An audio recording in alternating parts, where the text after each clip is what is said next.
So hello guys, स्वागत है आपका मेरे यूट्यूब चैनल रिव्यूवर एवीएस में। तो आज हम लोग अनबॉक्स करेंगे इस एचडीएफसी बैंक की वेलकम किट को और आखिरकार जानेंगे कि अगर आप एचडीएफसी बैंक में ऑनलाइन तरीके से अकाउंट खुलवाना चाहते हैं तो आपको क्या क्या प्रोसीजर अपनाने होते हैं और आखिरकार आपको अकाउंट ओपन कराते समय क्या क्या चीज़ों का ध्यान रखना होता है। तो चलिए वीडियो शुरू करते हैं।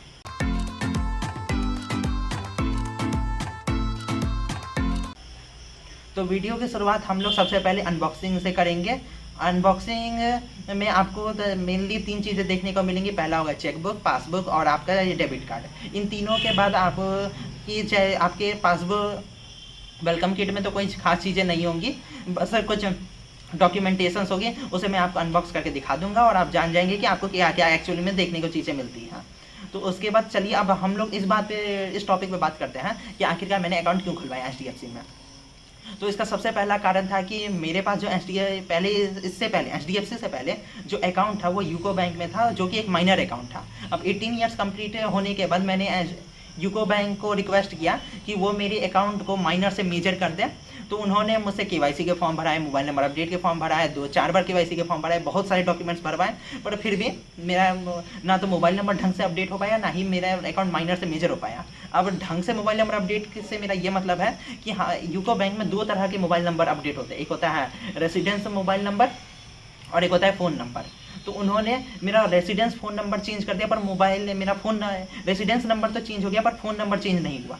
जिस कारण से अगर मैं किसी भी तरह का ट्रांजैक्शन करता था तो उससे रिलेटेड अगर किसी तरह का ओटीपी आता था तो वो मेरे दूसरे फ़ोन पे आता था, और जैसे यूपीआई सब यूज करना होता था वो मेरे दूसरे फ़ोन से होता था। तो ये आधा आधा काम ही हुआ, जिस कारण से मुझे बहुत दिक्कत होती थी, इसलिए मैंने इस अकाउंट को छोड़ने का सोचा। इसके अलावा दूसरी बात ये थी कि मैं अभी मेरे जैसे हाल ही में एक मैसेज आया मेरे यूको बैंक की तरफ से कि मैंने अपनी एनुअल क्रेडिट ट्रांजैक्शन लिमिट को 100% तक एग्जॉस्ट कर दिया है, और अगर मैंने इससे ज़्यादा ट्रांजैक्शन करने की कोशिश की तो मेरा अकाउंट फ्रीज हो जाएगा। तो ये भी एक दिक्कत थी कि एक अकाउंट में उन्होंने इतनी फैसिलिटी नहीं दी, और वो बैंक वाले ना कुछ भी काम करने में हमेशा हाथ खड़ा कर देते थे, मुझे से पूछते थे कि तो मैं अब क्या करूं। तो इस कारण से मैंने आखिरकार हार मान के एक नया ही बैंक अकाउंट ओपन कराने का सोच लिया। अब बात आती है कि आखिर एचडीएफसी बैंक ही क्यों चुना। तो इसका कारण ये था कि मैंने कुछ ये टॉप बैंक्स को चुना जिनकी फैसिलिटीज, ब्रांच और एटीएम मेरे घर के सबसे नज़दीक में हो।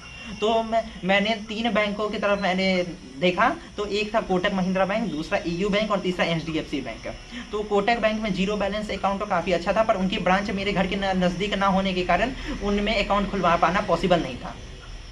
ईयू बैंक में अकाउंट इसलिए नहीं खुलवाया, कारण है कि उनके टर्म्स एंड कंडीशन थोड़े अजीब थे, और उनके आखिरकार अकाउंट क्लोज कराने के लिए आपको ऑफलाइन ही उनके ब्रांच को विजिट करना पड़ता, और क्योंकि मेरे शहर में कोई भी उनका ब्रांच नहीं है तो आखिरकार मैंने उसे भी रिजेक्ट कर दिया। नहीं तो वो एटीएम वो ईयू बैंक का जीरो बैलेंस सेविंग्स अकाउंट किसी तरह से बुरा नहीं था, क्योंकि आप अपना एटीएम कार्ड को ऑनलाइन सेटअप कर सकते हैं, पूरी तरह से उस अकाउंट को ऑनलाइन यूज कर सकते हैं, और किसी भी तरह की दिक्कत हो तो आप वीडियो बैंकिंग से बात कर सकते हैं।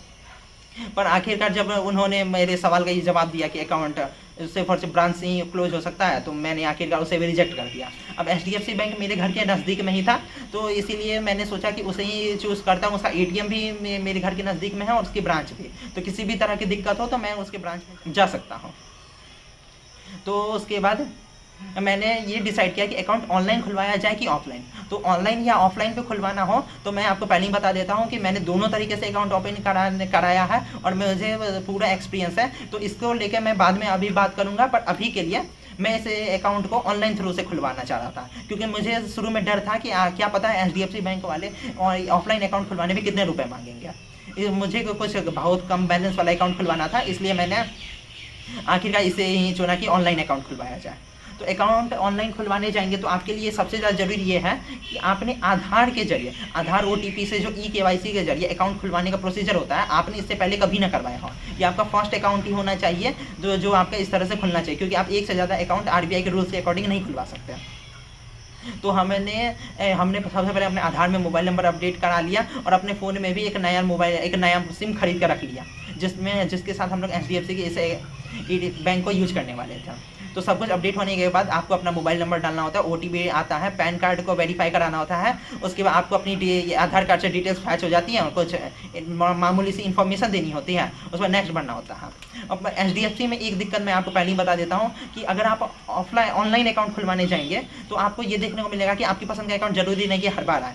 जैसे मैं ये सोच रहा था कि मुझे सेविंग्स मैक्स का भी ऑप्शन देखने को मिलेगा, अगर सेविंग्स मैक्स का ऑप्शन दिखता तो मैं जरूर सेविंग्स मैक्स ही सेलेक्ट करता, पर मुझे सिर्फ और सिर्फ 2 तरह का अकाउंट का ऑप्शन देखने को मिला, एक था वुमेन सेविंग और दूसरा था DG सेव यूथ अकाउंट। तो मुझे मिनिमम बैलेंस, सबसे कम बैलेंस वाला ही चाहिए था, तो मैंने DG save youth account open किया। सोचा था कि बाद में जाके मैं इसे सेविंग्स मैक्स में कन्वर्ट करा लूँगा, तो इसीलिए मैं अभी के लिए DG save youth account open कराया। उसके बाद वीडियो KYC के लिए हम लोग आगे बढ़े। वीडियो KYC के लिए मोबाइल में लिंक आया। वीडियो KYC में उन्होंने कुछ बेसिक सवाल पूछे, जैसे कि आप जिस स्टेट में रहते हैं उसका पिन कोड क्या है, आपने जो अकाउंट खुलवाया है उसके आपको आंसर येस और नो में देने होते हैं, और ना आपके घर का इंटरनेट स्पीड थोड़ा अच्छा होना चाहिए और आपकी पैन कार्ड की फ़ोटो साफ आनी चाहिए। तो इसके लिए एक अच्छा तरीका है कि आप अपने दोस्त को, किसी को, या फिर आपके घर में कोई फ़ोन हो तो आप उससे व्हाट्सअप से वीडियो कॉल करके देख लीजिए। अगर आपकी पैन कार्ड की फ़ोटो साफ वीडियो कॉल में दिखाई देती है तो आपका वीडियो KYC ईजिली पास हो जाएगा। तो मेरा भी वीडियो KYC ईजिली पास हो गया और मुझे बैंक के ब्रांच जाने की एक बार भी ज़रूरत नहीं पड़ी थी। तो अकाउंट मैंने सैटरडे को 22 जून को खुलवाया था। तो उसके बाद शायद मुझे तारीख ना याद हो तो मैं डे से ही आपको बताऊंगा।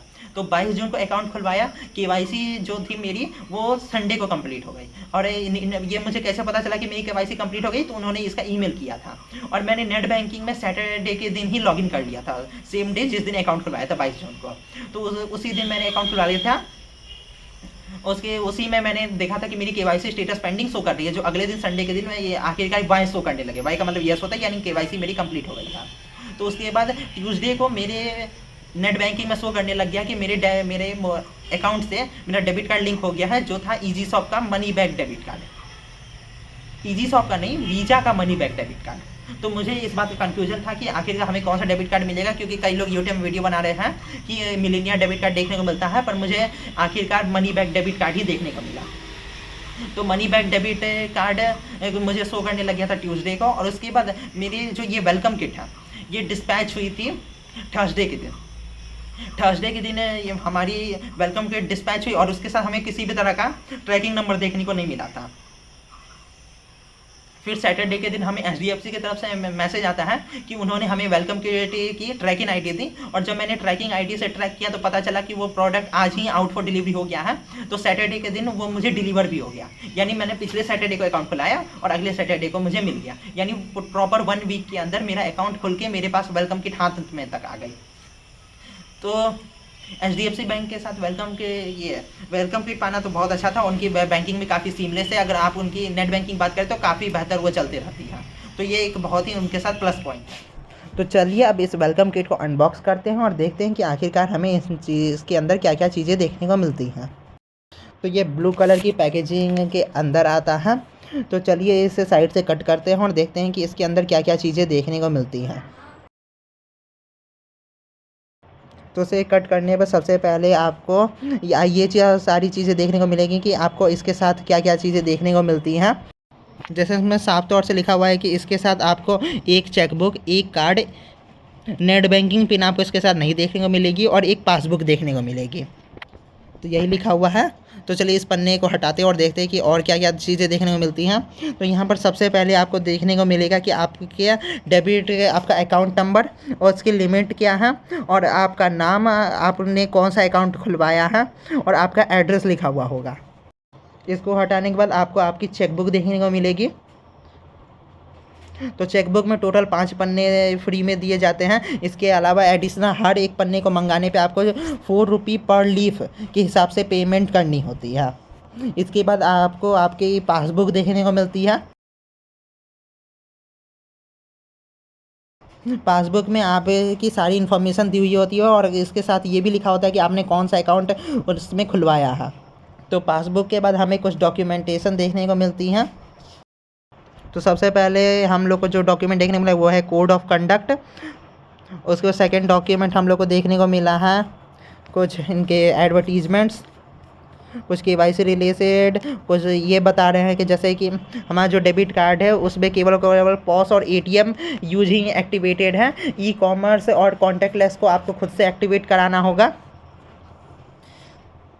इसके बाद ये कुछ चार्जेस की लिस्ट दी हुई है इन्होंने, ताकि आप बाद में क्लेम ना कर सके कि आखिरकार आपसे ये चार्ज इन्होंने कैसे काट लिया। चार्जेस की लिस्ट इतनी बड़ी है कि आप पढ़ते पढ़ते थक जाओगे, फिर भी आपकी चार्जेस की लिस्ट ख़त्म नहीं होगी। और अगर आपने ये पूरा पढ़ भी लिया तो भी इनके अकाउंट के टर्म्स एंड कंडीशन यहाँ देखने को मिलते हैं, जो कि इन्होंने पूरी की पूरी बुक ही छाप रखी है। इसे तो आप पढ़ लोगे तो सच में आप ज्ञाता हो जाओगे। और इसके बाद इन्होंने कुछ और इन्फॉर्मेशन दी है कि जैसे आपको इस डेबिट कार्ड के साथ क्या क्या इंश्योरेंसेस देखने को मिलते हैं। तो अब चलिए हम लोग अपने डेबिट कार्ड को ओपन करते हैं और देखते हैं कि वो सब क्या है। तो आप साफ देख सकते हैं ऊपर लिखा ही हुआ है, ये एक मनी बैक डेबिट कार्ड है। और ये मैं बता दूं कि ये एक वीज़ा का डेबिट कार्ड है, जिसमें आपको डेली डोमेस्टिक पेमेंट लिमिट जो देखने को मिलती है वो 3 लाख रुपए है, और कैश विड्रॉल लिमिट 25,000 रुपये आपको देखने को मिलती है। अब कुछ बेसिक FAQ कुछ क्वेश्चंस के आंसर दे देता हूँ मैं। सबसे पहले, क्या इस वेलकम किट को पाने के लिए किसी भी तरह से कहीं अप्लाई करना पड़ता है? तो नहीं अप्लाई करना पड़ता है। आपको ये डायरेक्टली जब आप अकाउंट ओपन कराएंगे तो आपके घर बाय पोस्ट घर पे भेज दी जाती है। सेकेंड क्वेश्चन, क्या डेबिट कार्ड इशू होने के कोई चार्जेस लगे? तो नहीं, कुछ चार्जेस नहीं लगे, सब कुछ फ्री था हमारा अकाउंट खुलवाना। हमें अब तक 1 रुपया का भी HDFC बैंक में चार्ज नहीं पे करना पड़ा है। अब सेकेंड कि आखिरकार वेलकम किट के डिस्पैच होने के बाद कितने दिन में आखिरकार आ जाता है हमारा ये वेलकम किट हाथ में? तो मेरा थर्सडे को डिस्पैच हुआ था, तो सैटरडे को मिल गया था। तो आप सोच सकते हैं कि काफ़ी ज़्यादा फास्ट स्पीड है, तो आपको तुरंत ही मिल जाएगा। तो इसके लिए कोई घबराने की ज़रूरत नहीं है। तो अगला क्वेश्चन था कि क्या माइनर अकाउंट खुलवा सकते हैं? तो नहीं, ये ऑनलाइन वीडियो अगर आप अकाउंट खुलवाना चाहते हैं तो ये मस्ट है कि आपकी उम्र 18 साल से ज़्यादा हो। 18 साल 1 दिन होगी आप अकाउंट खुलवा सकते हैं, पर 18 साल से 1 दिन भी कम होगी तो आप अकाउंट नहीं खुलवा सकते हैं। ऑनलाइन अकाउंट खुलवाने में अगर क्या क्या परेशानी आती है तो मैं आपको पहले ही बता चुका हूं कि अगर आप ऑनलाइन अकाउंट खुलवा रहे हो तो आपके पसंद का अकाउंट खोलने का ऑप्शन नहीं मिलता है। तो इसके बारे में मैं नेक्स्ट वीडियो में और बात करूंगा कि आखिर का ऑनलाइन और ऑफलाइन अकाउंट में क्या क्या चीज़ें अलग अलग देखने को मिलती हैं। तो उसके लिए चैनल को आप सब्सक्राइब करके रखिएगा, तो उसमें मैं और भी क्लियर में इसके बारे में बात करूँगा। तो अभी के लिए ऑनलाइन अकाउंट खुलवाते समय आपके पसंद का अकाउंट मिले ये ज़रूरी नहीं।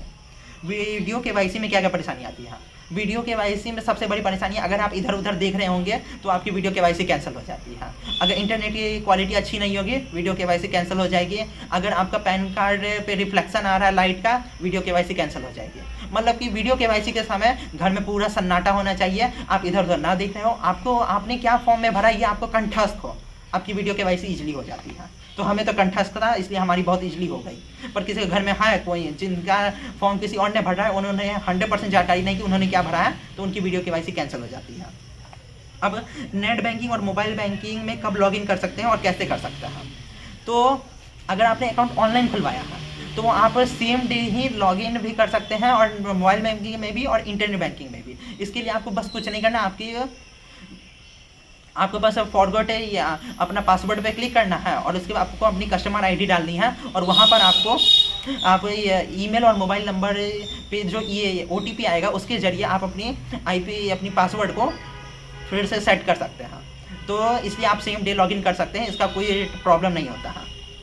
अब अगर DBT इनेबल करने का ऑप्शन सेलेक्ट किया है तो वह कितने दिन में ऑन हो जाता है? तो इसका आंसर ये होगा कि जैसे मैंने 22 जून सैटरडे को अकाउंट ओपन कराया था, तो मंडे को मुझे SMS आ गया कि मैंने जो DBT को ट्रांसफ़र कराने की एप्लीकेशन दी थी वो कंप्लीट हो गई है। तो आप जब अकाउंट खुला रहे होंगे तभी आपको ये ऑप्शन आ जाता है कि आपको DBT ऑन कराना है कि नहीं। तो हमने हाँ कहा था, और मंडे को वो हमारा ट्रांसफ़र हो गया था, और हमारी आधार कार्ड की वेबसाइट पर ये शो भी हो रहा था कि हमारा ट्रांसफ़र हो गया। हाँ, अब क्या अकाउंट नंबर और कस्टमर ID मेल के जरिए सेंड किया जाता है? हाँ बिल्कुल सेंड किया जाता है, बहुत लेट से सेंड किया जाता है। आप सेम डे अगर आप सोच रहे हैं कि इंटरनेट बैंकिंग और मोबाइल बैंक में लॉगिन कर देते हो, पॉसिबल ही नहीं है, क्योंकि वो आपको 3 से 4 दिन के बाद ही मैसेज करते हैं। तो आखिरकार आप कस्टमर ID कैसे पाएंगे? तो जब आप अकाउंट ऑनलाइन ओपन करा रहे होंगे तो आपको शुरू की कुछ डिजिट्स ऑनलाइन ही मिल चुकी होंगे, और लास्ट के कुछ डिजिट जब आप मोबाइल बैंकिंग में लॉगिन करने जा रहे होंगे तो आपको लास्ट की 4 डिजिट ना आपको शो करेगी जो मोबाइल नंबर वेरीफाई होगा। तो मैंने उसी को मर्ज किया था और मुझे मिल गया था। और अगर फिर भी आपको अगर कस्टमर ID नहीं आपने फ़ोटो खींची थी तो बहुत ईजी तरीका है, आप अपने इंटरनेट बैंकिंग में जाइए और वहाँ पर फॉरगॉट कस्टमर ID पे जाइए। आपको वहाँ पर अपना पैन कार्ड या फिर अपनी डेट ऑफ बर्थ को डाल के कैप्चा फिल करना, अपने मोबाइल नंबर में जो OTP आएगा उसको डाल देना और उसके आपके बाद आपको कस्टमर आईडी मिल जाएगी। तो ये आपको बहुत ईजिली इससे कस्टमर आईडी मिल सकती है और आप इंटरनेट बैंकिंग में लॉगिन कर सकते हैं। तो इसके लिए ज़्यादा सोचने की जरूरत नहीं है। आप अगर आपने ऑनलाइन अकाउंट खुलाया तो नेट बैंकिंग में लॉगिन करने में कोई दिक्कत नहीं आती है। उसके बाद अकाउंट एक्टिव होने के कितने दिनों में वेलकम किट डिस्पैच हो जाता है। सैटरडे को अकाउंट खुलवाया था, थर्सडे को डिस्पैच हो गया, तो ज़्यादा टाइम नहीं लगता, बहुत जल्दी हो जाता है। तो अगला क्वेश्चन होगा कि वीडियो KYC के लिए क्या कहीं जाना भी पड़ता है? नहीं, बिल्कुल कहीं नहीं जाना पड़ता है। मैंने एक बार भी ब्रांच विजिट नहीं किया था। मुझे ब्रांच तो अब तक मैंने विजिट नहीं किया है। बिना विजिट किए ही मैंने अपना अकाउंट पूरी तरह से ऑनलाइन खुलवाया है। मेरे हाथ में चेकबुक भी आ चुकी है, मैंने उसे साइन किया और वो चेक क्लियर भी हुआ है। तो बिल्कुल भी सोचने की जरूरत नहीं है। अकाउंट ऑनलाइन ओपन कराएंगे तो ऑफलाइन कहीं पर भी जाने की जरूरत नहीं पड़ती है। तो वीडियो को अंत तक देखने के लिए बहुत बहुत धन्यवाद। मिलते हैं नेक्स्ट वीडियो में।